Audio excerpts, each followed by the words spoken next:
Okay, so next session modern periodic table का।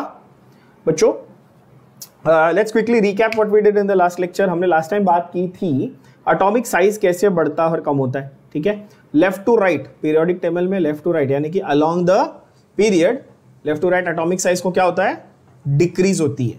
क्यों decrease होती है? क्यों? क्योंकि स्क्रीनिंग इफेक्ट जो है वो सेम रहेगा, इफेक्टिव न्यूक्लियर चार्ज बढ़ता है। ये दो चीजें, ये दो फिनोमिना को हमने डिटेल में समझा था लास्ट टाइम।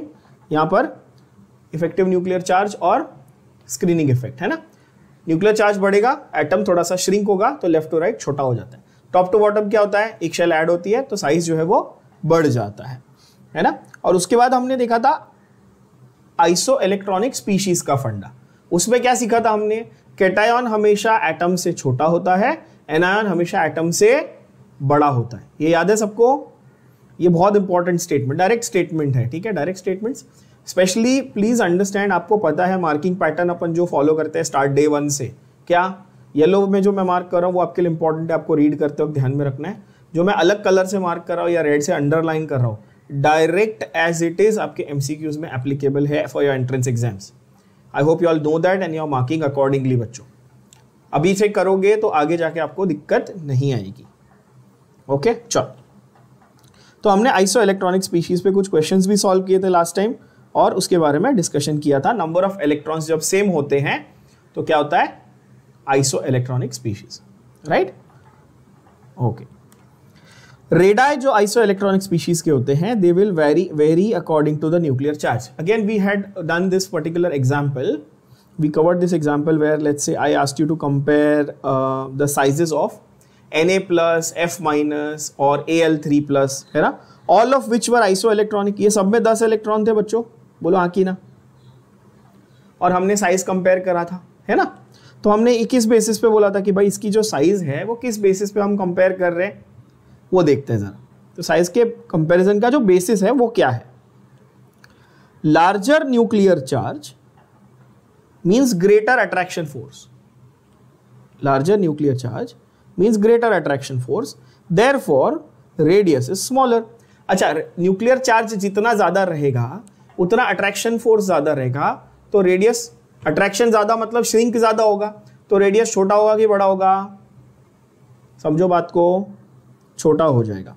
फिर से समझो ध्यान से, देखो क्या बोल रहा है वो, लार्जर न्यूक्लियर चार्ज, ध्यान से सुनना, larger nuclear charge equals to smaller radius. आप बोलोगे सर इसको क्वेश्चन में कैसे पूछेंगे, तो क्वेश्चन में ऐसे पूछेंगे, देखो बच्चों, ठीक है। इसको क्वेश्चन में किस तरह पूछा जाएगा आपके एंट्रेंस में, अगर आप सीईटी जेईई नीट की बात कर रहे हो तो किस तरह पूछा जाएगा, देखो। वो बोलेगा आप साइज कंपेयर करो Na+, Mg2+ और Al3+ की, ये तीनों की साइज कंपेयर करें। पहले चीज क्या देखना है, क्या ये तीनों आइसो इलेक्ट्रॉनिक है। मैंने आपको ये पिछले सेशन में भी बोला था कि ज्यादातर आपको वो size comparison iso electronic species का ही पूछेगा, बरोबर है बात। देख लो, क्या इनके पास सबके पास 10 इलेक्ट्रॉन है, बोलो यस और नो बच्चों। सोडियम के पास 11 था, प्लस चार्ज मतलब 10। मैग्नीशियम के पास 12 था, 2 प्लस चार्ज मतलब 10। और एल्यूमिनियम के पास 13 था, 3 प्लस चार्ज यानी कि 10। तो आइसो इलेक्ट्रॉनिक है, बोलो यस और नो। ओके, सो आइसो इलेक्ट्रॉनिक है, ये क्लियर हो गया। अब देखो कि चार्ज किसके पास ज्यादा है, क्या बोला मैंने, चार्ज किसके पास ज्यादा चार्ज है। तो किसके पास ज्यादा चार्ज है बताओ, एल्यूमिनियम 3+। तो जिसके पास ज्यादा चार्ज है वो सबसे छोटा या सबसे बड़ा, सबसे छोटा। तो साइज में Na+ सबसे बड़ा, फिर Mg2+ उससे छोटा, फिर Al3+ उससे छोटा। क्या ये बात एकदम इजी हो गई, समझ में आई बात है ना। जिसके पास इफेक्टिव चार्ज ज्यादा। अब आप बोलोगे सर ये आप चार्ज ऑफ कैटायन बोल रहे हो कि इफेक्टिव चार्ज? टेक्निकली मैं इफेक्टिव चार्ज की बात कर रहा हूं। क्यों? क्योंकि देखो अगेन फंडा बहुत सिंपल है, अगर आपको इसको कॉन्सेप्ट में जाना है तो। एल्यूमिनियम में क्या मैं बोल सकता हूं कि 13 प्रोटॉन मिलकर 10 इलेक्ट्रॉन को खींच रहे थे, यहां पर 12 प्रोटॉन मिलकर 10 इलेक्ट्रॉन को खींच रहे थे, और यहां पर 11 प्रोटॉन मिलकर 10 इलेक्ट्रॉन को खींच रहे थे। तो ज्यादा इफेक्टिव अट्रैक्शन किसका है, जब 13 जन 10 जन को खींच रहे तो ज्यादा इफेक्टिव होगा, हाँ कि ना? तो अच्छे से श्रिंक होगा तो छोटा हो जाएगा। क्या कॉन्सेप्ट समझ में आया? इजी है, सिंपल है, ऐसे सोचना है। ये हमने लास्ट टाइम डायग्रामेटिकली भी देखा था, आज हम लोग स्टेटमेंट वाइज देख रहे हैं कि आपको क्या करना है। आपको पूरा डायग्राम वायग्राम बना के थोड़ी चेक करना है, आपको देखना है भाई अगर कैटायंस दिए हैं और सब आइसो इलेक्ट्रॉनिक हैं तो जिसका चार्ज ज्यादा है वो सबसे छोटा हो जाएगा, एकदम ईजी। क्या ये बात समझ में आ गई सबको? चलो नेक्स्ट कॉन्सेप्ट है हमारा, नेक्स्ट कॉन्सेप्ट है आयोनाइजेशन एंथैल्पी। तो हमने एटॉमिक रेडियस देख लिया बच्चों, हमने देख लिया आयोनिक रेडियस, अब तीसरा हम लोग देख रहे हैं आयोनाइजेशन एंथैल्पी। ठीक है, आयोनाइजेशन एंथैल्पी क्या होती है? Let's try and understand first. Okay, let's try and understand. हमने लास्ट टाइम ये देखा था कि आयॉन्स जो है वो कैटायन एनायन टाइप के होते हैं, पॉजिटिव या नेगेटिव, यस और नो? अच्छा, ये आयन कैसे बनते हैं बच्चों? ये आयन किस में से बने? आप बोलोगे सर एटम ने इलेक्ट्रॉन लूज या गेन किया तो आयन बने। करेक्ट बात है, एटम ने क्या किया? इलेक्ट्रॉन लूज किया तो कैटायन बना, गेन किया तो एनायन बना। ये बात साफ है आपके दिमाग में, कोई कंफ्यूजन नहीं है इसमें। अच्छा, जब उस एटम ने इलेक्ट्रॉन लूज किया तो वो एटम आयोनाइज हो गया। क्या हो गया? एटम क्या हो गया? आयोनाइज हो गया। क्या आयोनाइज होने के लिए एटम को एनर्जी की नेसेसिटी, एनर्जी की रिक्वायरमेंट, एनर्जी की आवश्यकता थी? बोलो हाँ कि ना। आप बोलोगे सर क्यों एनर्जी की रिक्वायरमेंट है? तो जरा सोचते हैं। ये हमारा एक एटम है, इसमें बाहर के शेल में एक इलेक्ट्रॉन है। उस इलेक्ट्रॉन को न्यूक्लियस ने पकड़ के रखा है। क्यों? क्योंकि न्यूक्लियस ओवरऑल पॉजिटिव होता है, इलेक्ट्रॉन ओवरऑल नेगेटिव होता है। ये तो शायद ऑलरेडी 1000 बार कर चुके हम लोग। न्यूक्लियस ने इलेक्ट्रॉन को पकड़ के रखा है। अब आप चाहते हो कि आप उस इलेक्ट्रॉन को एटम में से निकाल दो। क्या करो? You want that you should remove the electron from the atom, correct? आप मुझे बताओ, ये न्यूक्लियस है, न्यूक्लियस ने इलेक्ट्रॉन को पकड़ के रखा है, दोनों के बीच में सर्टेन अमाउंट ऑफ फोर्स है। आपको इलेक्ट्रॉन को लेके जाना है, बाहर लेके जाना है, निकालना है, तो क्या आपको थोड़ी एनर्जी खर्च करनी पड़ेगी, खींचना पड़ेगा उसको? बोलो हाँ कि ना। सिंपल बात है। वो जो एनर्जी है ना, वो जो एनर्जी है जो आपको खर्च करनी पड़ती है, जो आपको स्पेंड करनी पड़ती है, जो रिक्वायर्ड है इलेक्ट्रॉन को निकालने के लिए, बस उसी एनर्जी को एंथैल्पी कहते हैं। क्या कहते हैं? तो पहली बात तो कोई आपको पूछेगा एंथैल्पी એટલે શું કહેવાનો? एंथैल्पी એટલે શું? एंथैल्पी मतलब सिंपल बात में एनर्जी। पहली बात तो कोई बोलेगा एंथैल्पी का मतलब, एंथैल्पी का अर्थ क्या है? आप क्या बोलेंगे? सर एंथैल्पी का मतलब एनर्जी, सिंपल भाषा में। पहली बात, आयोनाइजेशन की एनर्जी का मतलब कि भाई एटम था, उसको आयोनाइज करने के लिए जो एनर्जी चाहिए थी वो आयोनाइजेशन एनर्जी। अरे वाह, सही है यार, इजी हो गई बात, है कि नहीं? तो आयोनाइजेशन एंथैल्पी, इस वर्ड का मतलब आपको समझ में आ गया, इजी है। अच्छा, एटम था, एटम में से इलेक्ट्रॉन निकालना था, इलेक्ट्रॉन निकालने के लिए जो एनर्जी लगने वाली थी उसको आयोनाइजेशन एंथैल्पी कहा। क्लियर बात? एब्सोल्युटली, एकदम सिंपल। आप बोलेंगे ठीक है, पर इसमें एक छोटा सा कैच है। छोटा सा कैच, क्या कैच है? कि ये जो एनर्जी है ये हम सिर्फ गैसियस स्टेट में ही मेजर कर सकते हैं। किस स्टेट में मेजर करते हैं बच्चों? गैसियस स्टेट में। तो यहां पर डेफिनेशन जब आप लिखते हो आयोनाइजेशन एंथैल्पी का, तो डेफिनेशन बड़ा सिंपल है, energy required to remove the outermost loosely bound electron. जो सबसे बाहर वाला है, मतलब जो आसानी से निकल जाए, जो सबसे दूर है, सबसे बाहर है, तो उसको मैं क्या loosely bound outermost electron बोल सकता हूं? बोलो हाँ कि ना। Does it make sense to you? जो सबसे दूर है, सबसे बाहर है, वो सबसे लूजली बाउंड होगा बच्चों, और उसको निकालना कंपैरेटिवली आसान होना चाहिए, है ना? तो आयोनाइजेशन एंथैल्पी जो है, that is the energy required to remove the most loosely bound outermost electron, ठीक है, in gaseous state. In gaseous state define ऐसे किया है। तो आप बोलोगे सर गैसियस स्टेट तो ठीक है, पर अगर मेटल है तो क्या? वो तो सॉलिड होता है मेटल, जैसे सोडियम है, मैग्नीशियम है, ये तो सॉलिड होता है। हाँ, उसकी भी जो आयोनाइजेशन एंथैल्पी है ना, वो उसको गैसियस स्टेट में कंसीडर करके मेजर की जाती है। क्या आपको बैठ के मेजरमेंट करना है? नहीं, मेजरमेंट करके क्वांटिटीज आपको दी हुई है, वैल्यूज आपको दी हुई है, certain values you will have to remember, not all but certain values you will have to remember, that's it. तो ये बहुत इंपॉर्टेंट स्टेटमेंट हो जाती है यहाँ पे, ध्यान से सुनना। अब ये देखना कि आपको स्टेटमेंट समझी कि नहीं समझी, ठीक है, word by word. The energy required to remove an electron, यहां तक क्लियर? कोई भी इलेक्ट्रॉन क्या? नहीं, outermost loosely bound electron. कौन सा वाला इलेक्ट्रॉन बच्चों? आउटर मोस्ट लूजली बाउंड, सबसे बाहर का और सबसे लूज वाला, जो सबसे आसानी से मिल जाए। Okay, from the isolated gaseous atom, अकेला आइसोलेटेड गैशियस स्टेट में जो एटम है, in its ground state. Ground state मैंने आपको सिखाया है इलेक्ट्रॉनिक कॉन्फ़िगरेशन में, जो हम लोग इलेक्ट्रॉनिक कॉन्फ़िगरेशन लिखते हैं, नॉर्मल स्टेट जब इलेक्ट्रॉन्स भरते हैं उसको क्या बोलते हैं? एटम का ग्राउंड स्टेट बोलते हैं, है ना। So that is called ionization enthalpy. How is it symbolized? ध्यान से देखना बच्चों, एंथैल्पी का सिंबल है, एंथैल्पी का जो सिंबल है वो है H, capital H। Enthalpy is just a fancy thermodynamic word for energy, ठीक है। सिंबल क्या है? H। तो H ऑफ आयोनाइजेशन देखो कैसा लिखा है उन्होंने, बच्चों आप देख पा रहे हो? जिनको नहीं दिख रहा उनके लिए मैं जूम कर देता हूं, आपको दिखेगा अभी स्क्रीन पे, बड़ा हो गया स्क्रीन पे, देख लो, H small I, right? And what does the delta indicate? Delta means change. Very good. Delta means change. क्या ये समझ पा रहे सभी बच्चे कि आप लोग ये देख पा रहे हो जूम करके? देख लो, है ना। तो डेल्टा एच आई यानी कि एंथैल्पी ऑफ आयोनाइजेशन, ठीक है, बहुत सिंपल बात, बहुत इंपॉर्टेंट बात।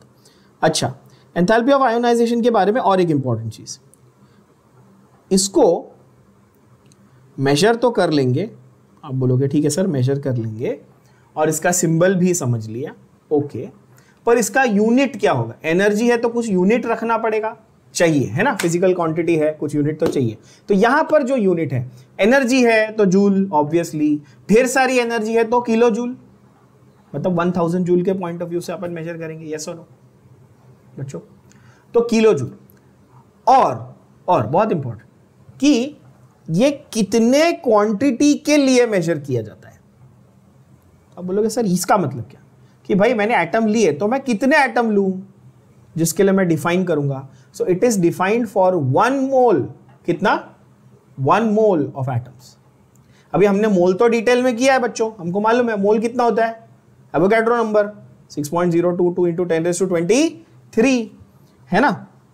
तो it is measured in kilo joule per mole, बहुत ही important. Enthalpy is always measured for 1 mole of substance. ये थर्मोडायनेमिक्स का बहुत ही बेसिक प्रिंसिपल है कि एंथैल्पी जब भी एक्सप्रेस कर रहे हो आप, तो आप कैसे एक्सप्रेस करेंगे? आप पर मोल यानी 1 मोल के हिसाब से एक्सप्रेस करेंगे। क्या ये बात क्लियर है? यस। अच्छा, आपने एक चीज नोटिस करी होगी बच्चों, मैंने कहा था आयॉन्स 2 टाइप के होते हैं, कैटायन अनायन, पर यहां पर मैंने डिफाइन करते वक्त सिर्फ रिमूविंग बोला, एडिंग तो बोला ही नहीं। मैंने एनायन की बात की क्या? नहीं, मैंने तो सिर्फ कैटायन की बात की, मैंने सिर्फ लॉस ऑफ इलेक्ट्रॉन की बात की, गेन की बात नहीं की। क्यों? क्योंकि जब आप इलेक्ट्रॉन निकाल रहे हो, ध्यान से सुनना इस बात को, जब आप इलेक्ट्रॉन निकाल रहे हो तो आयोनाइजेशन एंथैल्पी, मतलब निकालने के लिए जो एनर्जी लगेगी वो आयोनाइजेशन एंथैल्पी, ठीक है। जब इलेक्ट्रॉन गेन होगा ना तो एक अलग कैटेगरी बनेगी, उसको हम लोग इलेक्ट्रॉन गेन एंथैल्पी बोलेंगे। क्या बोलेंगे? Electron gain enthalpy. तो क्या दोनों केस में आयन बन रहे हैं, ये आप एक्सेप्ट करते हो? दोनों केस में आयन, इलेक्ट्रॉन लूज करेगा तो भी आयन बनेगा, कौन सा वाला? पॉजिटिव। गेन करेगा तो भी आयन बनेगा, कौन सा वाला? नेगेटिव। पर नाम अलग अलग है। क्या है? नाम अलग अलग है। जब लूज किया था तो उसको आयोनाइजेशन एंथैल्पी बोला, जब गेन किया तो उसको इलेक्ट्रॉन गेन एंथैल्पी बोलेंगे। सो बेसिक अंडरस्टैंडिंग आपको ये हो गई बच्चों कि एंथैल्पी जो है आपकी वो 2 टाइप की है यहां पे, कौन से दो टाइप की एंथैल्पी आपको समझ में आई, बताओ जल्दी जल्दी।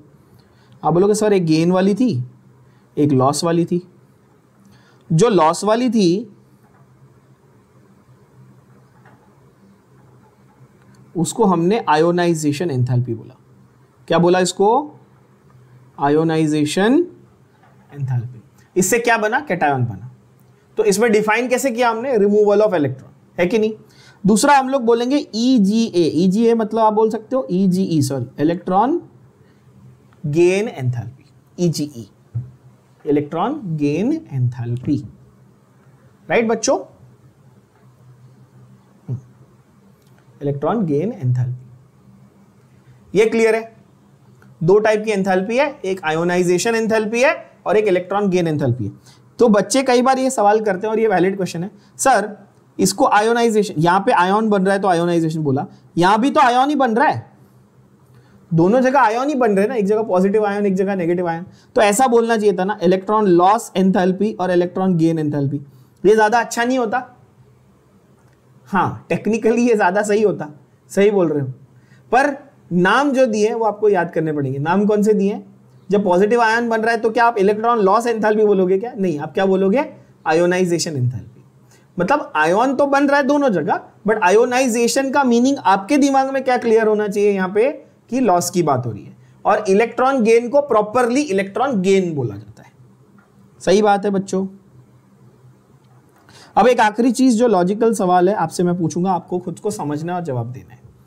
लॉस ऑफ इलेक्ट्रॉन यानी कि एटम में से इलेक्ट्रॉन निकालने के लिए आपको एनर्जी सप्लाई करनी पड़ेगी।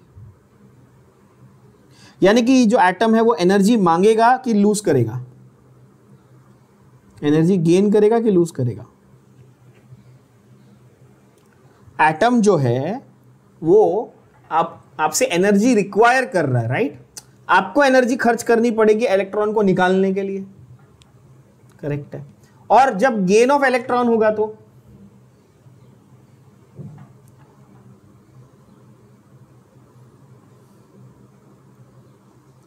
इसमें से let's do this with example. Best classic example लेते हैं हम लोग, sodium becoming sodium plus electron. This represents ionization enthalpy. Chlorine gaining electron becoming Cl minus. This represents electron gain enthalpy. Yes. अच्छा, आप बोलोगे सर यहाँ पर सोडियम में से इलेक्ट्रॉन निकालने के लिए आपको एनर्जी सप्लाई करनी पड़ी, तो मैं बोल सकता हूँ एनर्जी का जो चेंज था यानी कि डेल्टा H जो था, क्योंकि आपने सप्लाई करी सिस्टम को तो पॉजिटिव है। एनर्जी का चेंज पॉजिटिव है क्योंकि आपने सिस्टम को एनर्जी दी, सिस्टम ने आपसे एनर्जी ले ली ना, तो सिस्टम की एनर्जी बढ़ी कि कम हुई? एटम को आप सिस्टम मान लो, एटम को क्या मान लोगे? सिस्टम मान लो। उसने आपसे एनर्जी ली तो उसने एनर्जी अब्सॉर्ब करी कि लूज करी? पहले बताओ। अब बोलो सर अब्सॉर्ब करी तो फिर पॉजिटिव बढ़ी ना। आप बोलोगे हाँ सही बात है, लॉजिकल बात है। ऑन द कॉन्ट्ररी मुझे बताओ डेल्टा H यहां पर क्या होगा? जनरली, ये जेनरिक टर्म्स में बता रहा हूं, एक्सेप्शंस हैं इसमें, बट जेनरिक टर्म्स में क्या ये बात आपको समझ में आ गई कि इलेक्ट्रॉन गेन एंथैल्पी की वैल्यूज जनरली आपको नेगेटिव में मिलेगी और आयोनाइजेशन एंथैल्पी की वैल्यू आपको जनरली पॉजिटिव में मिलेगी। क्या ये बात भेजे में गई है ना? क्योंकि जहां पे आपको एनर्जी सिस्टम को देनी पड़ रही है वहां पे पॉजिटिव है। अरे आप सोचो, आप सिस्टम हो, आप एनर्जी खर्च कर रहे हो तो नेगेटिव ना यार, आपका बैलेंस नेगेटिव में गया कि नहीं गया? और आप अब्सॉर्ब कर रहे हो तो पॉजिटिव में आया कि नहीं आया? सही बात है। हाँ, ऐसे सोचने का, राइट? तो इलेक्ट्रॉन को निकालने के लिए हम लोग IE के टाइम पे इलेक्ट्रॉन को निकालने के लिए हम सिस्टम को एनर्जी दे रहे थे, तो हमारी जो एनर्जी थी वो पॉजिटिव थी। और इलेक्ट्रॉन गेन के वक्त में सिस्टम एनर्जी लूज कर रहा था तो क्या हुआ? नेगेटिव में चली गई। इसको अगर कॉन्सेप्चुअली समझना है तो ऐसे भी समझो, एक हमारे पास था क्लोरीन, ये रहा ना, जैसे हमने लास्ट टाइम किया था, समझो ये मैंने क्लोरीन का ही डायग्राम बनाया था ना आपके लिए यहाँ पे, ठीक है। तो यहाँ पे 17 प्रोटॉन थे क्लोरीन के पास, आपने एक एक्स्ट्रा इलेक्ट्रॉन डाल दिया, ये वाला, ये जो इलेक्ट्रॉन लाल में दिख रहा है सबको अपनी स्क्रीन पे, रेड में, ये आपने एक्स्ट्रा इलेक्ट्रॉन डाल दिया, ठीक है। तो क्या हुआ, रिपल्शन क्रिएट हुआ। जब एनर्जी बढ़ी, सिस्टम की एनर्जी बढ़ी, तो उसको अच्छा लग रहा है क्या?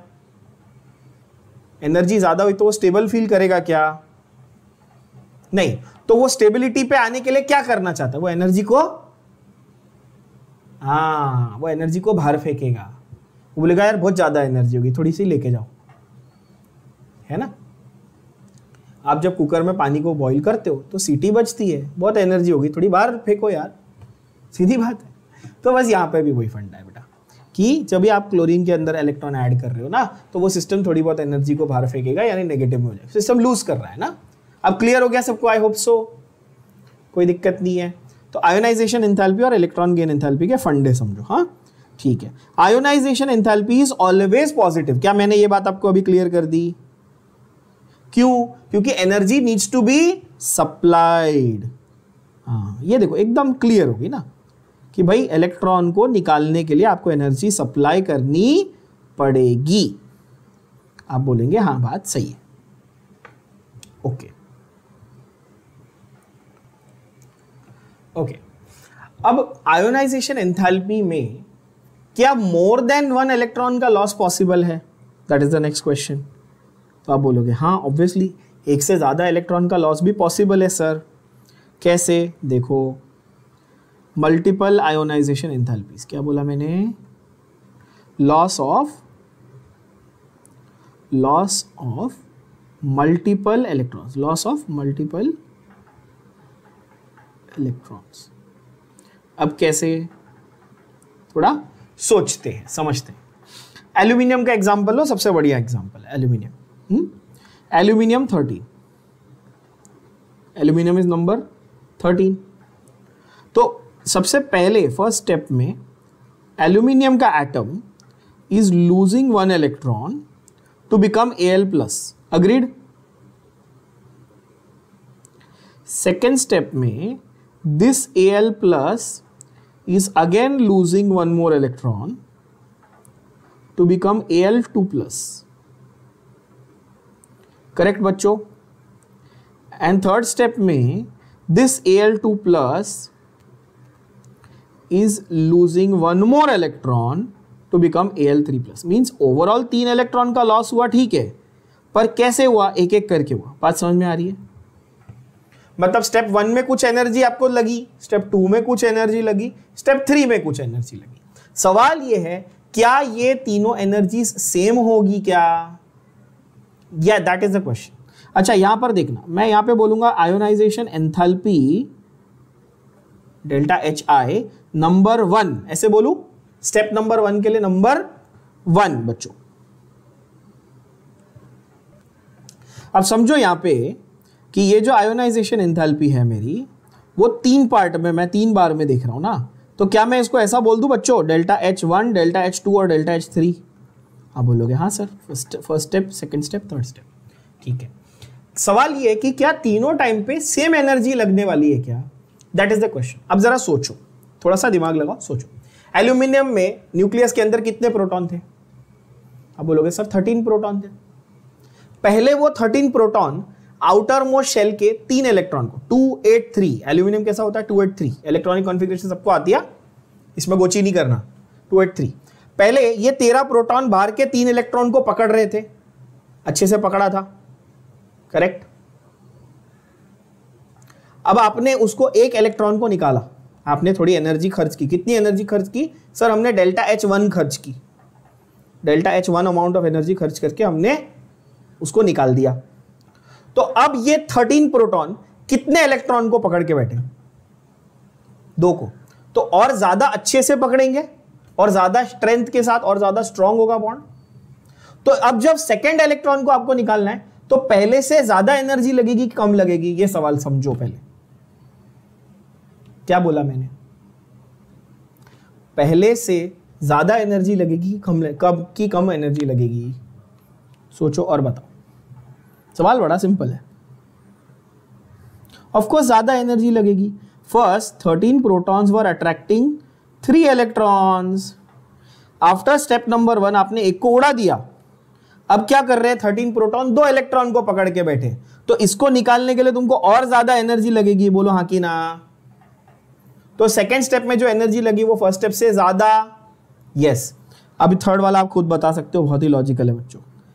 और एक इलेक्ट्रॉन मैंने निकाल दिया, तो अब पूरे 13 प्रोटॉन मिलके एक अकेले इलेक्ट्रॉन को पकड़ के बैठे, तो और ज्यादा स्ट्रॉन्ग, और ज्यादा एनर्जी लगेगी। बोलो हाँ कि ना। सो कैन आई सेफली से always that IE3 will always be greater than IE2 which will be greater than IE1, यानी कि आयोनाइजेशन एंथैल्पी जो है वो हर स्टेप के साथ बढ़ती जाती है। एक इलेक्ट्रॉन निकाला, ठीक है भाई, थोड़ी एनर्जी लगी, उसी सिस्टम में से सेकंड वाला निकालना है और एनर्जी लगेगी, और एक निकालना है थर्ड और ज्यादा एनर्जी लगेगी। हर बार प्रोग्रेशन होता जाएगा एनर्जी का। क्या ये बात भेजे में गई? बोलो हाँ कि ना। एकदम सिंपल, एक बहुत इजी चीज है। Once you get the logic then it is just about one statement. पूरे पैराग्राफ याद नहीं करने आपको, कॉन्सेप्ट समझने। कॉन्सेप्ट समझ में आ गया? हाँ सर, आयोनाइजेशन एंथैल्पी जब एक ही एटम की अगर मैं बात कर रहा हूं, उसमें से इसको हम लोग मल्टी इलेक्ट्रॉन सिस्टम बोलते हैं ना, जैसे बहुत सारे इलेक्ट्रॉन्स थे, एक एक करके निकालने, तो मेरे को क्या होगा, ज्यादा से ज्यादा एनर्जी लगती जाएगी, है कि नहीं?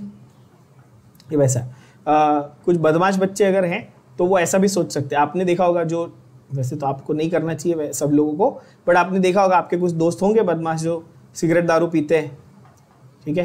पहली बार जिसको एक पैग में किक लगती है या एक सिगरेट में किक लगती है, फिर धीरे धीरे उसका टॉलरेंस बढ़ता है, फिर अगली बार 2 पैग, फिर 4 पैग, टॉलरेंस बढ़ते रहता है ना। वैसे ही यहाँ पे कि जब आप आयनाइजेशन एंथैल्पी की बात करो, जितने आप इलेक्ट्रॉन निकालते जाओगे उतनी एनर्जी की रिक्वायरमेंट जो आपकी, उतना उसका लालच जो है वो बढ़ता जाएगा। क्या ये बात समझ में आ गई? ठीक है, तो ये बहुत ही इंपॉर्टेंट स्टेटमेंट है, इसको स्टार मार्क कर लेना। आयोनाइजेशन एंथैल्पी पॉजिटिव है, और सेकंड स्टेटमेंट जो है कि second ionisation enthalpy is always larger than the first, and same way third ionization enthalpy will be larger than the second. अगर फोर्थ होती तो फोर्थ वाली थर्ड से ज्यादा होती, so on and so fourth. काफी क्लियर बात। अब आते हैं सबसे आसान चीज पे। अब आप चीज मुझे बताएंगे, क्या मैंने आपको ग्रुप 1 ग्रुप 2 सिखाया बच्चों?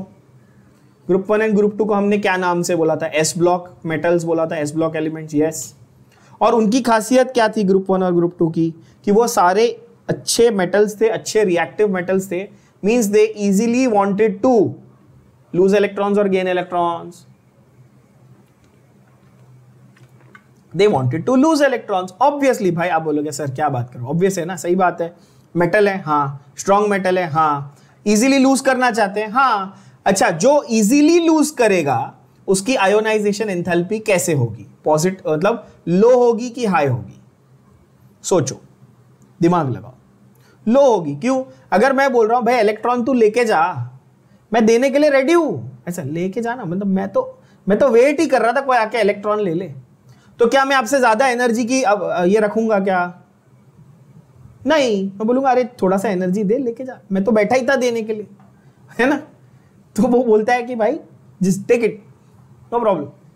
तो यानी कि ग्रुप 1 ग्रुप 2 एलिमेंट्स जो होते हैं आपके स्ट्रॉन्ग मेटल्स जो है ना, इन जनरल उनकी आयोनाइजेशन एंथैल्पी थोड़ी सी लो ही होती है। क्या ये बात भेजे में गई? आपको बहुत इजी लगेगा ये, आप बोलोगे हाँ सही बात है सर। अच्छा, ग्रुप 1 और ग्रुप 2 में से किसकी ज्यादा होगी? थोड़ा सोचो। ग्रुप 1 और ग्रुप 2 में से किसकी आयोनाइजेशन एंथैल्पी ज्यादा होगी बच्चों? थोड़ा दिमाग लगाओ, क्योंकि हम ट्रेंड सीख रहे हैं ना, तो हमको पता होना चाहिए ना कि भाई लेफ्ट टू राइट ट्रेंड कैसा हो रहा है, टॉप टू बॉटम ट्रेंड कैसा हो रहा है। सोचो, दिमाग लगाओ। ग्रुप 2 की ज्यादा होगी, क्यों? अच्छा, याद करो एटॉमिक साइज। एटॉमिक साइज क्या हो रहा था बच्चों? Atomic size left to right क्या हो रहा था?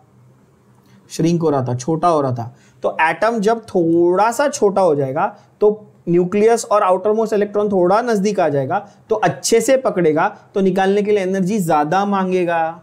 तो ग्रुप 2 ग्रुप 1 से थोड़ा छोटा है ना, हाँ कि ना? तो इसलिए उसकी आयोनाइजेशन एंथैल्पी थोड़ी सी ज्यादा है। बस इतना ही तो सीखना था। क्या ये बात समझ में आई? अगर atomic size left to right कम हो रहा है तो आयोनाइजेशन एंथैल्पी समझ जाना कि लेफ्ट टू राइट बढ़ेगी। बोलो हाँ कि ना? इजी। तो अगर मैं आपको ऐसे पूछूं कि भाई sodium, magnesium, aluminium, silicon, aluminium, silicon, phosphorus, sulphur, chlorine, इन सब में ionization enthalpy left to right क्या हो रही है? तो आप क्या बोलोगे? लेफ्ट टू राइट बढ़ रही है। तो क्लोरीन की सबसे ज्यादा होगी इन सब में, आयोनाइजेशन एंथैल्पी के मामले में क्लोरीन सबका बाप। क्लोरीन बोलता भाई मैं तो इलेक्ट्रॉन लेना चाहता हूं, तू मेरे से कहां लेने आया, चल। क्लोरीन के पास 17 इलेक्ट्रॉन है बच्चों, वो बोलता है मेरे को तो एक चाहिए, तू मेरे से मांग क्या रहा है, मैं नहीं देने वाला। तो अगर मुझे क्लोरीन से इलेक्ट्रॉन खींचना है तो मुझे बहुत एनर्जी देनी पड़ेगी, बहुत मेहनत करनी पड़ेगी। चोर से चोरी कैसे करेंगे? नहीं कर सकते ना। क्लोरीन लालची है, हाँ, इलेक्ट्रॉन चाहिए उसको, तो अपना इलेक्ट्रॉन जो उसके पास है वो छोड़ेगा क्या? नहीं छोड़ेगा। जबकि सोडियम कैसा है? अपना दिलदार है भाई। वो सोडियम क्या बोलता है? इलेक्ट्रॉन लेके जाओ, कोई प्रॉब्लम नहीं है, कम एनर्जी में लेके जाओ, नो इश्यूज। क्या ये बात समझ में आ गई एकदम अच्छे से? तो ट्रेंड आपने पकड़ा कि नहीं पकड़ा बताओ? लेफ्ट टू राइट आपने पकड़ लिया, ट्रेंड क्या हो रहा है? बढ़ रहा है। क्या आपने टॉप टू बॉटम ट्रेंड पकड़ा? Top to bottom atomic size बढ़ रहा था, तो करस्पॉन्डिंगली आप क्या बोलेंगे? आयोनाइजेशन एंथैल्पी कम होएगी, क्योंकि साइज बढ़ रहा है ना, ऊपर से नीचे तक साइज बढ़ा। साइज बढ़ा मतलब न्यूक्लियस से दूर गया, दूर गया मतलब अच्छे से अट्रैक्शन नहीं किया, तो और भी आसानी से निकलेगा। बोलो हाँ कि ना? तो मेरे को लिथियम, सोडियम, पोटेशियम, रुबिडियम में कंपेयर करना है, तो आप बोलोगे कौन सा, किसका इलेक्ट्रॉन निकालना इजी है? इजी रुबिडियम, साइज सबसे बड़ा, कम एनर्जी में निकल जाएगा। क्या ये बात समझ में आई? मैंने बोला इजी, कौन इजी है? कौन कम एनर्जी में इलेक्ट्रॉन दे देगा तुमको? वैसे ये सभी इजीली देंगे, बट इन सब में भी सबसे आसान कौन? रुबिडियम। पूछो क्यों? साइज जितना बड़ा, आयोनाइजेशन एंथैल्पी उतनी छोटी। क्या ये बात भेजे में चली गई? तो अगर आपको साइज वाला आंसर कंपेयर करने आता है तो आप आयोनाइजेशन एंथैल्पी डायरेक्ट लिख पाओगे बच्चों, है कि नहीं? देखो ना, वैल्यूज भी दी, आपको वैल्यूज रटने की जरूरत नहीं है। बाय द वे 520 और 403 रुबिडियम सबसे इजीली दे रहा है ना, कम एनर्जी में दे रहा है। बोलो हाँ कि ना? बस यही तो चाहिए था। यस बच्चों। और सीसीएम तो उससे भी कम ना, जैसे आप टॉप टू बॉटम आओगे कम होते जाएगा, तो सीसीएम सबसे इजीली दे देगा। बोलो हाँ कि ना? और सीसीएम के बारे में आप एक नोट क्या करेंगे? CCM is the most electropositive. क्या है सीसीएम? कैसा है? मोस्ट इलेक्ट्रो पॉजिटिव एलिमेंट है बच्चों। सबसे इलेक्ट्रो पॉजिटिव एलिमेंट कौन है पीरियोडिक टेबल का? सीसीएम है। तो यहां पर ओवरऑल फंडा आपको समझ में आ गया आयोनाइजेशन एंथैल्पी का, कि भाई कहां से बढ़ रही है, कहां से कम हो रही है। अब यहां पर एक्सेप्शंस भी हैं, इरेगुलरिटीज, केमिस्ट्री का फेवरेट चीज, इनऑर्गेनिक केमिस्ट्री की सबसे फेवरेट चीज इरेगुलरिटीज, यानी कि एक्सेप्शंस। एक्सेप्शंस हैं और काफी सिंपल एक्सेप्शंस हैं। अगेन रटना नहीं है, समझना है, प्लीज ध्यान से देखना। Ionisation enthalpy of boron is smaller than that of beryllium. क्या बोरॉन और बेरिलियम में अगर हम देखें, मैंने कहा था लेफ्ट टू राइट जाते वक्त आयोनाइजेशन एंथैल्पी बढ़नी चाहिए। बोलो हाँ कि ना बच्चों? तो बेरिलियम और बोरॉन में मैं कंपेयर करूं तो आई वाज एक्सपेक्टिंग कि बेरिलियम से बोरॉन जाते वक्त एक्चुअली बढ़नी चाहिए थी, पर in reality if you look at the value, see it is actually becoming less. Can you see that?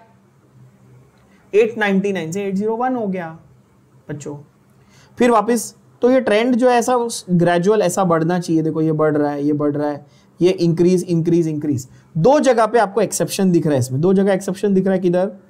Nitrogen oxygen के बीच में और बेरिलियम बोरॉन के बीच में। Can everybody see that? मैंने आपके लिए वो ट्रेंड जो है उसको रेड सर्कल से मार्क कर दिया है। Can you see that? Please remember, I am not asking you to रट्टा मारो the values, please don't do that stupidity. Left to right value बढ़ रही थी, पर दो जगह पे वैल्यू एक्सेप्शन थी। कौन सी? बोरॉन और बेरिलियम। क्या आप सोच सकते हैं ऐसा क्यों है?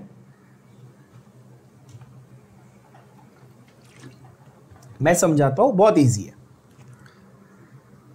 सबशेल जो है वो हाफ फील्ड हो रहा है। देखो कैसे? आप बोलोगे सर बेरिलियम का कॉन्फ़िगरेशन, बेरिलियम का नंबर क्या था 4, बोरॉन का क्या था 5। यस बच्चों, beryllium was 1s2 2s2, correct. Beryllium was 1s2 2s2 and boron was 1s2 2s2 2p1। मुझे बताओ, अगर सब शेल फुल्ली फिल्ड है तो स्टेबल है कि नहीं है? यहां पे S सब शेल कैसा है? फुली फिल्ड है। यहां पर भी S कैसा है? फुली फिल्ड है। लेकिन P कैसा है? P में अकेला एक इलेक्ट्रॉन पड़ा हुआ है, तो इसको निकालना इजी होगा, कम एनर्जी लगेगी। आप बोलोगे हाँ ऑफ कोर्स, जो ज्यादा स्टेबल होगा वो आसानी से अपना इलेक्ट्रॉन छोड़ेगा कि जो कम स्टेबल होगा वो छोड़ेगा? लॉजिक लगाओ। जो ज्यादा स्टेबल है, तुम स्टेबल हो, तुम अपने इलेक्ट्रॉन लेके बैठे हो, तुमको मालूम है कि मेरी स्टेबिलिटी है, तो तुम दोगे क्या? किसी को जल्दी दोगे अपना इलेक्ट्रॉन? नहीं दोगे, सीधी बात है यार, क्यों दोगे? तो बेरिलियम जल्दी नहीं देना चाहता, बोरॉन दे देता है। तो देखो बेरिलियम ज्यादा एनर्जी मांगता है, बोरॉन कम एनर्जी मांगता है। क्या ये बात भेजे में गई? कोई आपको पूछेगा तो इसका रीजन क्या बताओगे? आप बताओगे इसका रीजन है fully filled 2s electron, 2s सब शेल। क्या बोलोगे? फुल्ली फिल्ड 2s सब शेल। क्लियर हो गई बात? ओके ठीक है। अभी सेम कंपैरिजन आप नाइट्रोजन और ऑक्सीजन के बीच में करके देखो बच्चों। Nitrogen 7 number, oxygen 8 number. Nitrogen was 1s2 2s2 2p3, total 7 हो गया। Oxygen was 1s2 2s2 2p4। याद है मैंने कॉन्फ़िगरेशंस पूरे डिटेल में कराए, लंबे लंबे लेक्चर हुए अपने कॉन्फ़िगरेशन पे, पूरे लेक्चर अपने एक पूरा सेशन लिया है, सिर्फ कॉन्फ़िगरेशन लिखना सीखा है।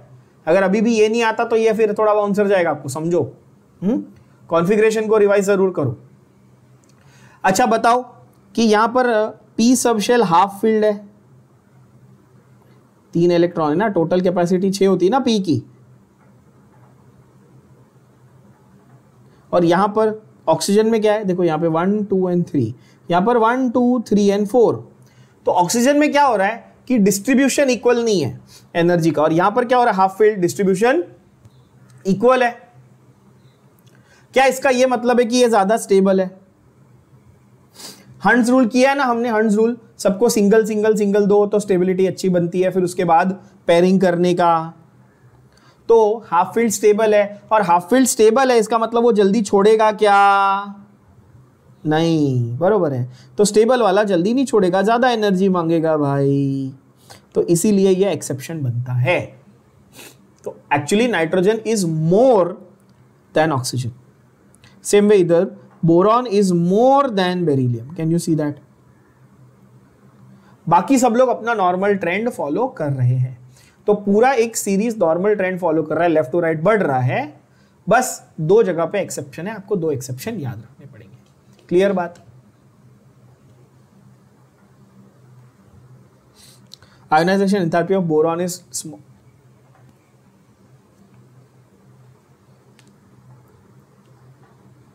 सेम वे अगर हम देखें, ऑक्सीजन की आयोनाइजेशन एंथैल्पी नाइट्रोजन से भी कम होती है, बिकॉज ये स्टेटमेंट सब फालतू है, आप यहाँ पे सिर्फ इतना याद रखो, नाइट्रोजन और 2p ऑर्बिटल इन नाइट्रोजन जो है वो स्टेबल है। देखो 2p जो है वो स्टेबल है नाइट्रोजन का, बिकॉज ऑफ हंड्स रूल। किया है ना हमने हंड्स रूल, अभी मैंने बोला भी आपको, हंड्स रूल की वजह से, राइट? ओके, तो इस तरह से अपना ये फंडा हो गया आयोनाइजेशन एंथैल्पी का। नेक्स्ट इलेक्ट्रॉन गेन एंथैल्पी मैं ऑलरेडी आपको बता चुका, exactly opposite of ionisation enthalpy है। तो यहां पर डेफिनेशन देखते हैं बच्चों, enthalpy change that takes place. क्या यहां पर मैंने एनर्जी सप्लाइड बोला? नहीं, मैंने सिर्फ बोला change that takes place when electron is added. पहले क्या बोला था? रिमूव्ड। क्या ये बात एकदम सिंपल और क्लियर है? और इसका सिंबल देख लो, सिंबल कैसा है बच्चों? सिंबल है delta H E G. Why E G? Electron gain. Easy बोले तो इलेक्ट्रॉन गेन। क्या ये बात आपके लिए इजी टू अंडरस्टैंड है? यस, है ना? ओके, तो it is delta H E G, यानी कि इलेक्ट्रॉन गेन एंथैल्पी। सिंपल। अच्छा, इलेक्ट्रॉन गेन एंथैल्पी जो है वो पॉजिटिव और नेगेटिव दोनों भी हो सकती है, दोनों हो सकती है। इट मे बी पॉजिटिव और negative depending on whether the process of adding electron is endothermic और एक्सोथर्मिक। इसलिए बोलते वक्त मैंने क्या बोला था, मैंने आपको जेनेरिक स्टेटमेंट दी है पर उसमें एक्सेप्शंस हैं, है ना। तो मैंने यहाँ पे बोलते वक्त आपको ये बात क्लियर की थी कि ये जो है ये हमेशा पॉजिटिव होगा, कौन सा, ionization enthalpy, but this one may be negative और in some cases may be positive. ज्यादा करके आपको नेगेटिव ही मिलता है, कुछ केसेस में पॉजिटिव मिल सकता है, ठीक है। तो इलेक्ट्रॉन गेन एंथैल्पी दोनों हो सकता है, बट आयोनाइजेशन एंथैल्पी पॉजिटिव ही रहेगी क्योंकि आपको एनर्जी सप्लाई करनी है सिस्टम को, ठीक है। अब समझो कि यहां पर कैसा फंडा है इलेक्ट्रॉन गेन एंथैल्पी की वैल्यूज का, ठीक है। समझो अगर हम लोग ग्रुप 17 की बात करें, ग्रुप 17 कौन सा ग्रुप है बच्चों? आप बोलोगे सर हैलोजेंस है। अच्छा, क्या मैं ये बोल सकता हूं कि ग्रुप 17 की टेंडेंसी है इलेक्ट्रॉन्स को गेन करने की, वो बहुत लालची है, इलेक्ट्रॉन ज्यादा अच्छे से खींचना चाहते हैं, गेन करना चाहते हैं, यस और नो, है ना। तो उनकी बहुत टेंडेंसी है, अच्छा वो इलेक्ट्रॉन गेन करें।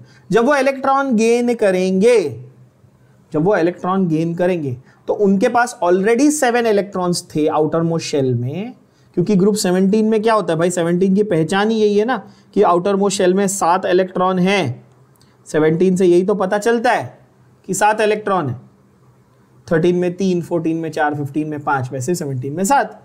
अच्छा, तो ग्रुप 17 के आउटर मोस्ट शेल में 7 इलेक्ट्रॉन थे। जब एक इलेक्ट्रॉन ऐड होगा, 8वां इलेक्ट्रॉन आएगा तो रिपल्शन बढ़ेगा। आप बोलोगे हाँ, रिपल्शन कब बढ़ेगा, स्टेबिलिटी अफेक्ट हो रही है, तो उसको नॉर्मलाइज करने के लिए, स्टेबलाइज करने के लिए वो क्या करेगा, एटम जब वो आयन बन चुका है तो क्या करेगा, वो ढेर सारी एनर्जी को बाहर फेंकेगा। तो एनर्जी वो लूज कर रहा है तो नेगेटिव वैल्यू होगी, यस और नो।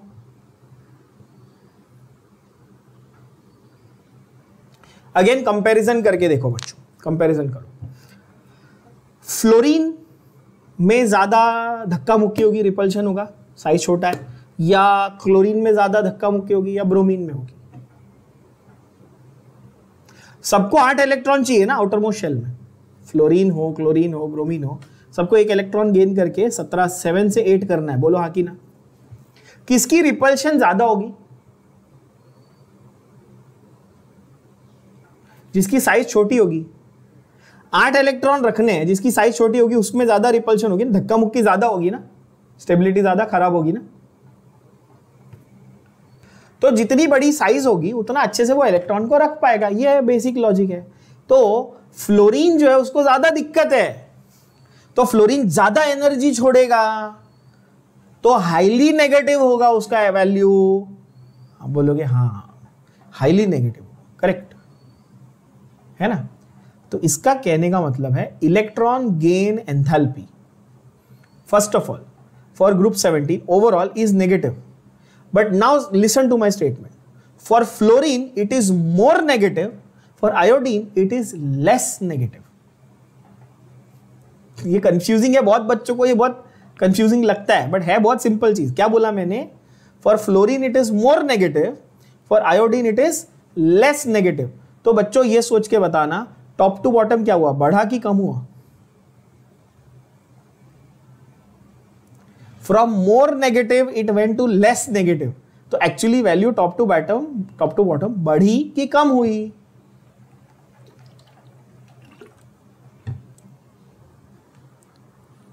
तो यहां पर फंडा ये है, elements of group 17 have very high negative values of electron gain enthalpy. In general उनकी वैल्यूज हाई होती है। तो यहां पर समझो, अगेन मैं ऐसे लिखता हूं, electron gain enthalpy, electron gain enthalpy, left to right क्या होगा इलेक्ट्रॉन गेन एंथैल्पी को? Can I say it will be opposite of ionisation enthalpy? इतना तो दिमाग लगा ही लोगे यार।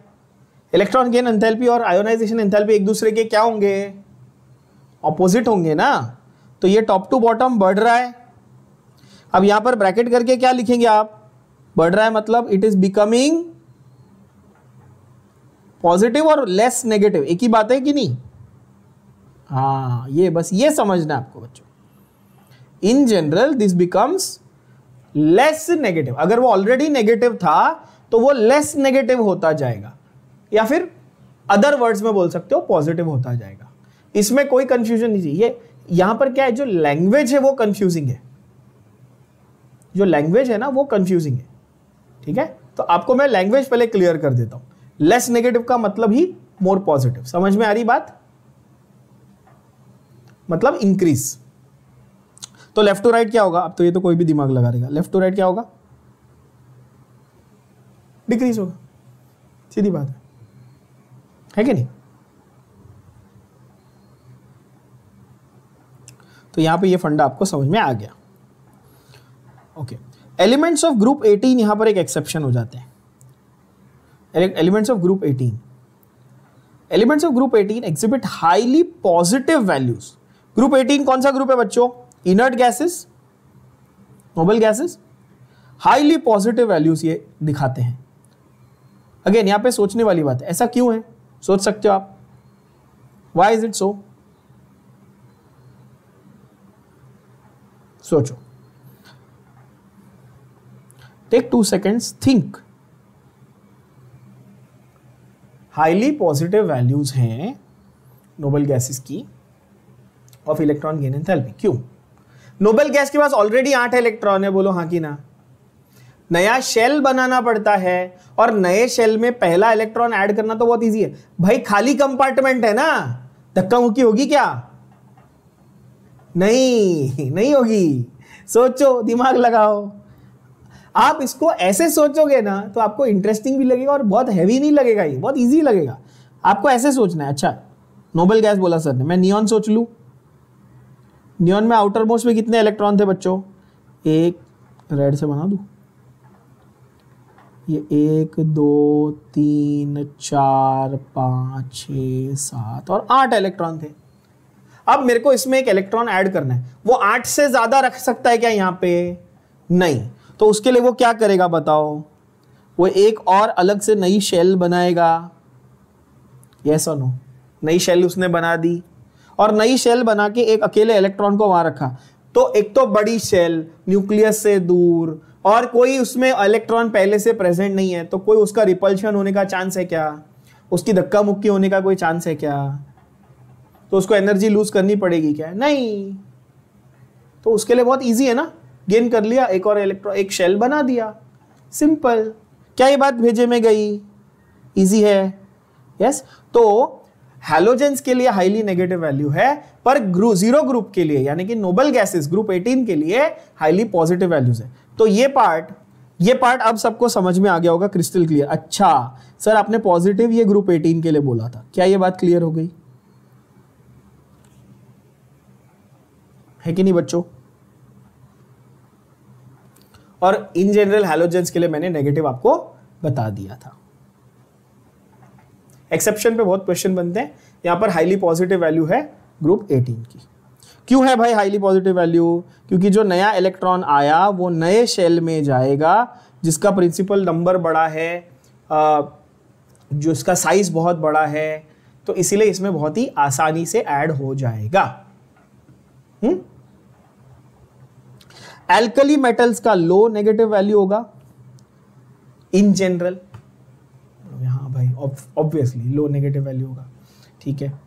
और electron gain enthalpies are large negative for upper right excluding group 18, already मैंने बता दिया। Upper right of the periodic table यानी कि ग्रुप 17 के जो टॉप मेंबर्स हैं, ग्रुप 16 17 के जो टॉप मेंबर्स हैं उनका हाईली नेगेटिव होगा। ग्रुप 18 का जो है एक्सेप्शन है वो हाईली पॉजिटिव है।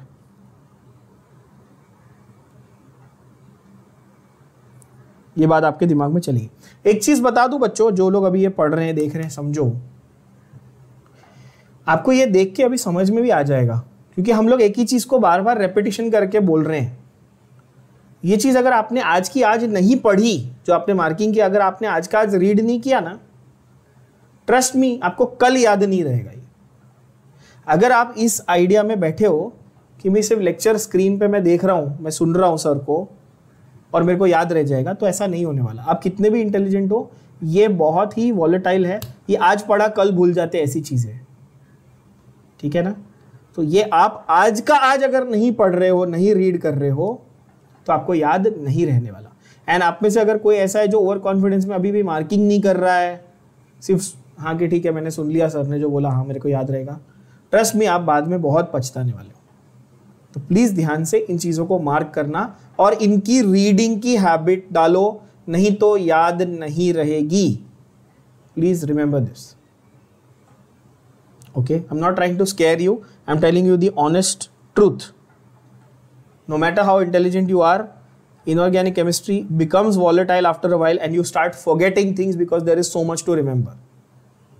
Okay? I am not a kind of teacher who will give you false motivation. फोकट का मैं पॉजिटिविटी और मोटिवेशन के नाम पे झूठ नहीं बोलूंगा। ये इतना आसान नहीं है याद करना। अगर आप मेहनत करके रिपीट नहीं कर करके पढ़ोगे तो आपको याद नहीं रहेगा। ठीक है, चलो ओवरऑल ट्रेंड आपको समझ में आ गया कि अच्छा इलेक्ट्रॉन गेन एंथैल्पी जो है वो along the period becomes more negative. More negative मतलब डिक्रीजेस की इंक्रीजेस। मोर नेगेटिव मतलब कम हो रही है कि बढ़ रही है? मोर नेगेटिव मतलब कम हो रही है, सीधी बात है भाई। ज्यादा नेगेटिव हो रही है मतलब वैल्यू एक्चुअली कम हो रही है ना? Same way down the group क्या होता है? इलेक्ट्रॉन एंथैल्पी जो है वो लेस नेगेटिव हो जाती है। क्या हमने ये दोनों चीजें लिखी? क्या हमने एज इट इज लिखी? लेस नेगेटिव, और यहां पर क्या लिखा? More negative. क्लियर? एकदम अच्छे से। मैं बिल्कुल घाई नहीं कर रहा हूं, मैं बहुत स्लो जा रहा हूं। In fact I am going so slow that it may be boring to something, but it's important for you to understand these basic concepts. Otherwise आगे जाके आपको पूरी की पूरी ब्लॉक केमिस्ट्री समझ में नहीं आएगी। SPDF ब्लॉक पे जो अलग अलग चैप्टर्स हैं 12th में, JEE में, CET में, नीट में, पूरे बाउंसर चल जाएंगे। आज मेहनत करोगे इस पे, स्लो शांति से प्यार से पढ़ोगे इसको, तो कल वो चैप्टर डबल फास्ट हो जाएगा अपना। क्योंकि मैं वहां पे क्या बोलूंगा? आयोनाइजेशन एंथैल्पी तुमको आता है, इलेक्ट्रॉन गेन एंथैल्पी आता है, ये आता है, ऐसे बोलूंगा और चैप्टर उड़ जाएगा, खत्म हो जाएगा अपना। वहां बैठ के मैं ये सारी चीजें वापस नहीं सिखाऊंगा।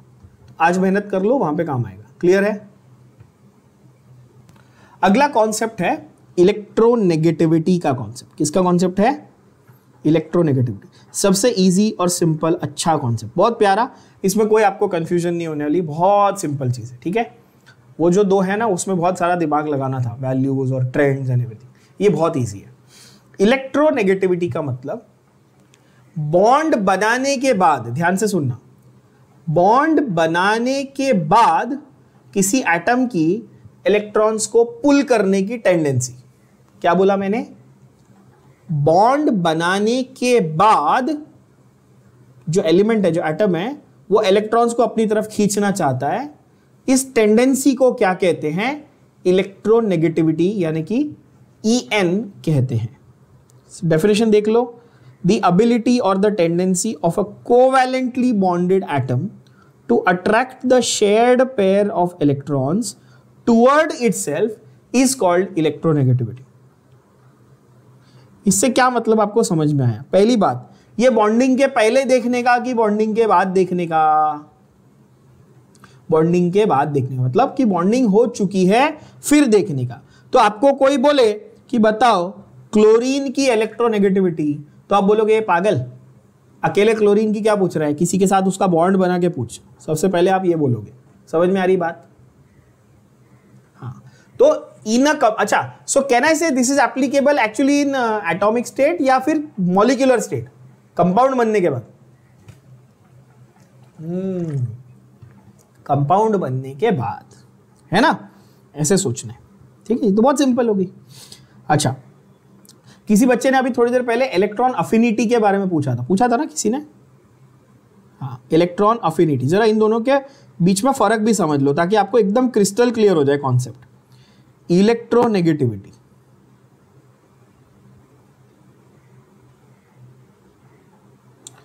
तो समझो हमारे पास एक हीरो है जिसका नाम है क्लोरीन। ठीक है, चार्ली नाम का एक Cl, क्लोरीन नाम का एक हीरो है अपना। ओके, अब ये जो क्लोरीन है इसको शौक बहुत है इलेक्ट्रॉन लेने का, बहुत शौक है इसको कि मैं इलेक्ट्रॉन ले लूं यार, कहीं से इलेक्ट्रॉन मिल जाए यार, मजा आ जाए लाइफ में। तो ये क्या करता है? ये यहां वहां घूमते रहता है इलेक्ट्रॉन की तलाश में, which means it has very high affection for electron. Correct? चोर आदमी है, लालची, इसको पता है कहीं से इलेक्ट्रॉन मिले बस ले लूं, कहीं से मिले ले लूं।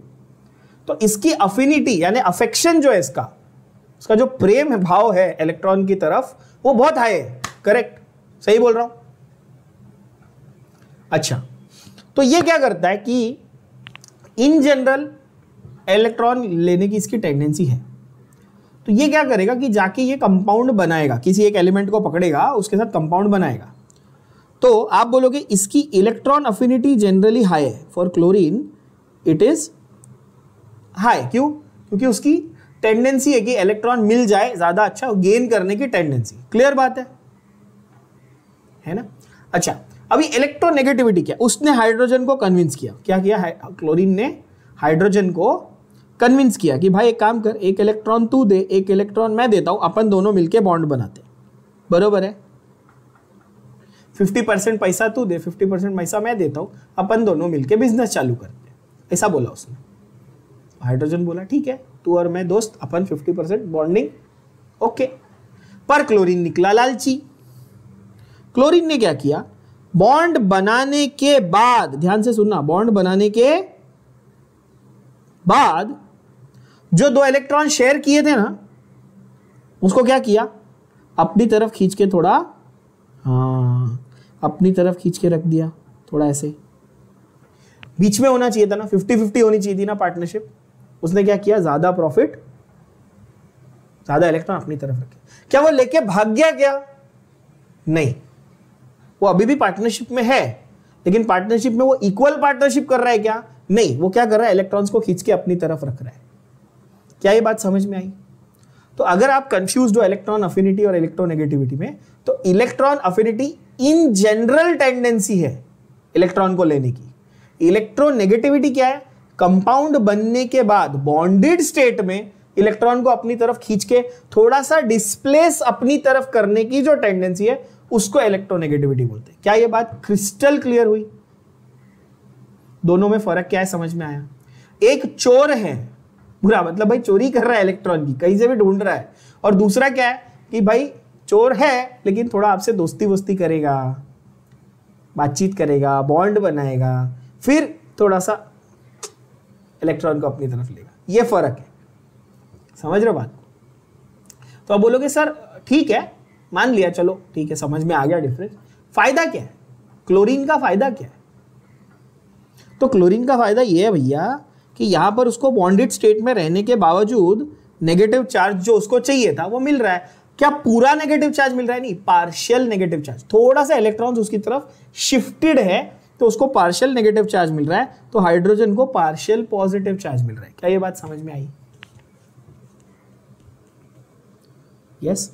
ये जो डेल, ये वर्ड दिख रहा है डेल, ये ग्रीक लेटर है डेल्टा। कैसे पढ़ोगे इसको? डेल्टा। डेल्टा नेगेटिव और डेल्टा पॉजिटिव मतलब स्मॉल पॉजिटिव और स्मॉल नेगेटिव चार्ज। क्या ये बात क्लियर हुई बच्चों? है ना, सिंपल होगी ना बात। अच्छा, आप ये बोलेंगे कि अच्छा sir delta positive delta negative आ गया, तो क्या ये आयोनिक जैसा बिहेव करेगा? हाँ, ये कोवैलेंट बॉन्ड अब थोड़ा बहुत आयोनिक बॉन्ड की तरह बिहेव करेगा, क्योंकि आयोनिक बॉन्ड की पहचान क्या थी बच्चों? पॉजिटिव नेगेटिव आयोनिक बॉन्ड की पहचान थी। सब बोलो हाँ कि ना? हाँ। तो इलेक्ट्रोनेगेटिविटी की वजह से क्या होता है कि कोवैलेंट बॉन्ड भी आयोनिक की तरह बिहेव करने लग जाता है, उसमें आ जाती है पोलैरिटी। आप बोलोगे पोलैरिटी मतलब? पोलैरिटी मतलब भैया पॉजिटिव और नेगेटिव यानी 2 पोल बन गए ना, पॉजिटिव पोल नेगेटिव पोल, इसलिए क्या आ गई कंपाउंड में? पोलैरिटी आ गई। क्या ये बात भेजे में चली गई अभी? Electron affinity clear, electronegativity clear? Yes.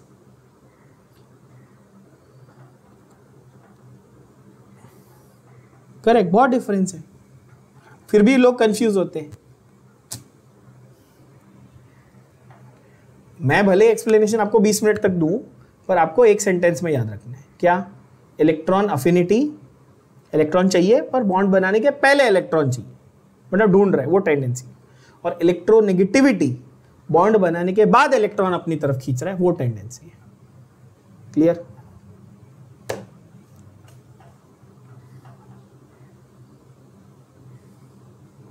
चलो, इसका जो नंबर है, वैल्यू जो है, वो आर्बिट्ररीली डिसाइडेड। आर्बिट्ररीली समझते हो? Randomly assigned. लाइनस पॉलिंग नाम के एक फेमस साइंटिस्ट थे, ठीक है, उन्होंने हमको, अभी आगे हम लोग पढ़ेंगे केमिकल बॉन्डिंग चैप्टर में, बहुत सारी थियोरीज भी दी थी केमिकल बॉन्ड्स के बारे में, पॉलिंग एंड स्लेटर अप्रोच वगैरह है, ऐसी थियोरीज है।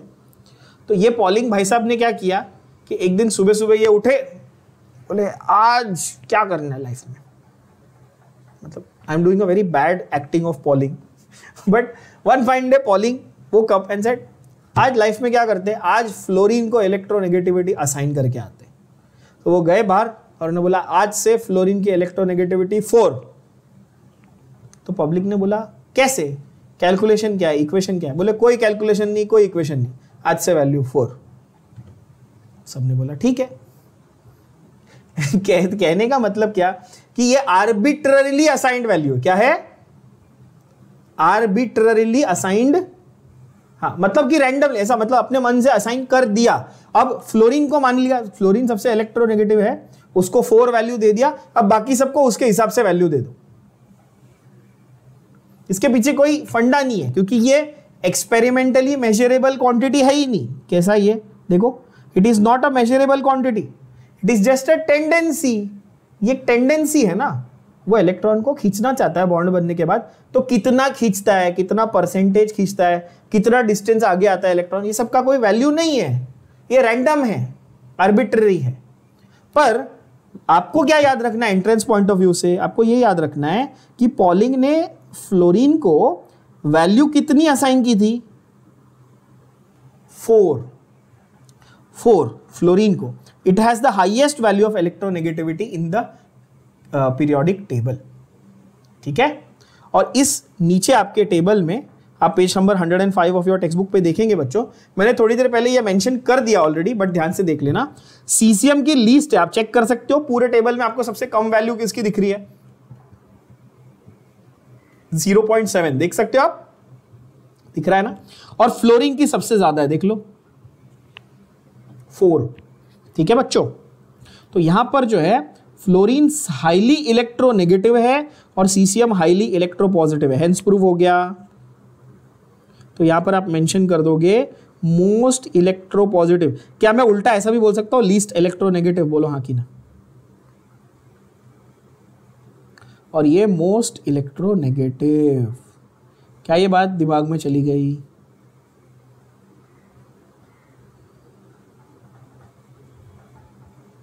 बोलो यस और नो, लिख के रखो। तो यहां पर इलेक्ट्रोनेगेटिविटी का फंडा आपको समझ में आ गया। अच्छा, अब थोड़ा सा दिमाग लगा के सोचना, फ्लोरीन की इलेक्ट्रोनेगेटिविटी सबसे हाई है, फिर धीरे धीरे देखो फ्लोरीन से आयोडीन जाते जाते क्या हो रहा है, 4, फिर 3, 2.8, 2.5, 2.2, टॉप टू बॉटम कम हो रही कि बढ़ रही है, कम हो रही है। What about left to right, check left to right, देखो लिथियम बेरिलियम, इसको चेक करो, देखो 1, फिर 1.5, फिर 2, फिर 2.5, फिर 3, तो ये लेफ्ट टू राइट क्या हो रहा है, बढ़ रहा है, टॉप टू बॉटम कम हो रहा है। ऐसा क्यों हो रहा है, ये भी लॉजिकल है, जितना साइज छोटा है उतना न्यूक्लियस से आउटर मोस्ट इलेक्ट्रॉन ईजी है, तो जल्दी से पकड़ लेगा, जल्दी से खींचेगा।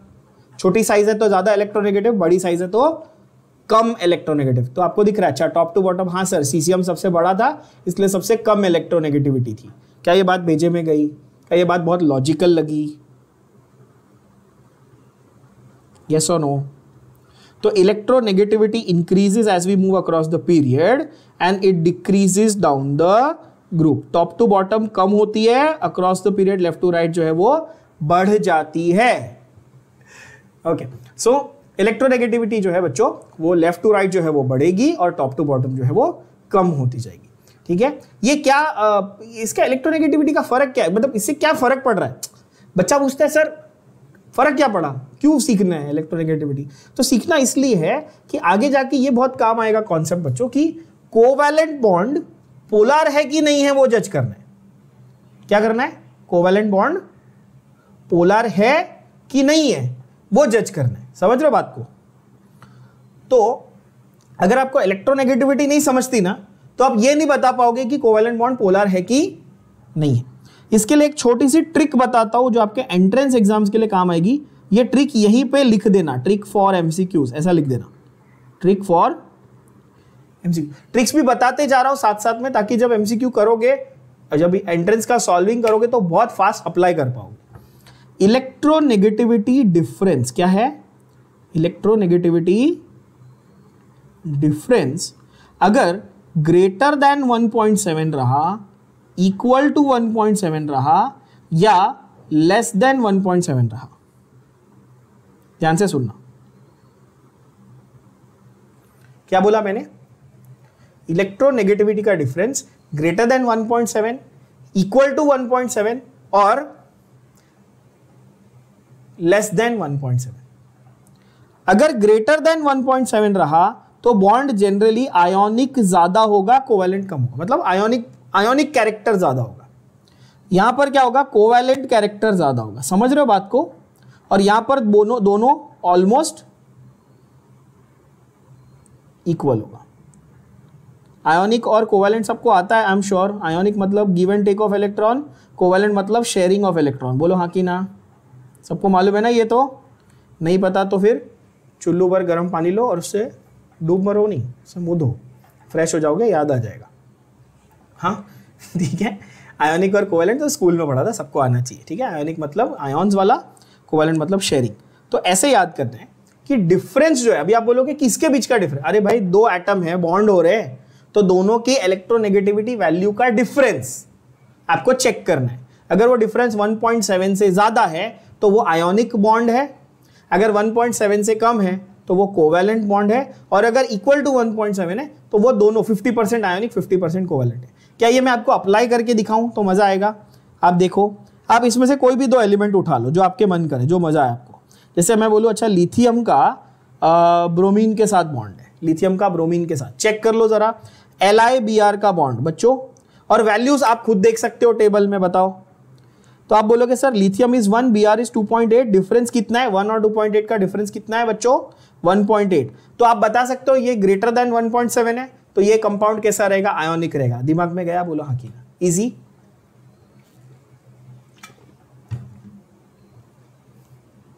When I say difference, मतलब you have to actually see only the difference, it's not A minus B और B minus A, ऐसा नहीं है। ठीक है, ब्रोमीन माइनस लिथियम या लिथियम माइनस ब्रोमीन, मैं डिफरेंस बोल रहा हूं। अच्छा, अब कोई आपको पूछे बताओ एल्यूमिनियम और ऑक्सीजन का बॉन्ड, एल्यूमिनियम और ऑक्सीजन का बॉन्ड कैसा होगा? या फिर आप बोलो, आपको कोई बोले कि रुबिडियम और क्लोरीन का बॉन्ड कैसा होगा? रुबिडियम क्लोरीन, चलो रुबिडियम और क्लोरीन, तो आप बोलोगे सर रुबिडियम 0.8 है, क्लोरीन 3 है, डिफरेंस आ रहा है 2.2, मतलब आयोनिक होगा। सही है। अभी तक आप लोग ये बात सिर्फ मान लेते थे, टीचर ने बोला हमने मान लिया। अब आपको प्रूफ समझ में आ रहा है। मीथेन में कार्बन और हाइड्रोजन का बॉन्ड कोवेलेंट है। आपको कैसे पता कोवेलेंट है? टीचर ने बोला था। नहीं, यहाँ पे प्रूफ भी हो गया। देखो कैसे प्रूफ करके देखो। कार्बन और हाइड्रोजन की वैल्यू निकालो जल्दी जल्दी। कार्बन की वैल्यू है सर 2.5, हाइड्रोजन की वैल्यू है 2.1, डिफरेंस कितना आया? 0.4। क्या ये लेस देन 1.7 है? हाँ, तो बॉन्ड हाईली कोवेलेंट है। देखो जरा, इजी हो गई ना बात।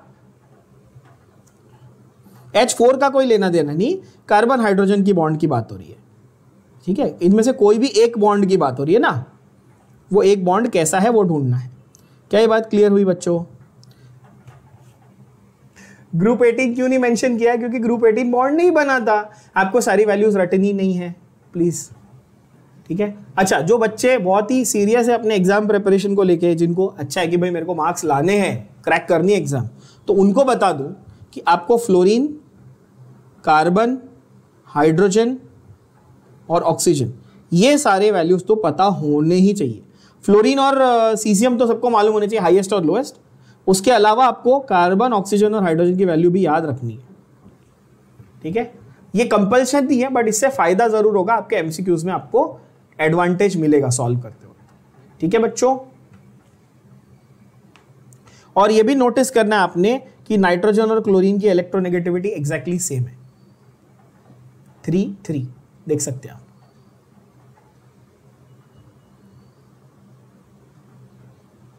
इन जनरल 0.5 बढ़ती है अगर आप देखो left to right, that is true, but not compulsory. जैसे सल्फर और फॉस्फोरस की देखो तो 1.8 और 2.1, 0.5 नहीं है।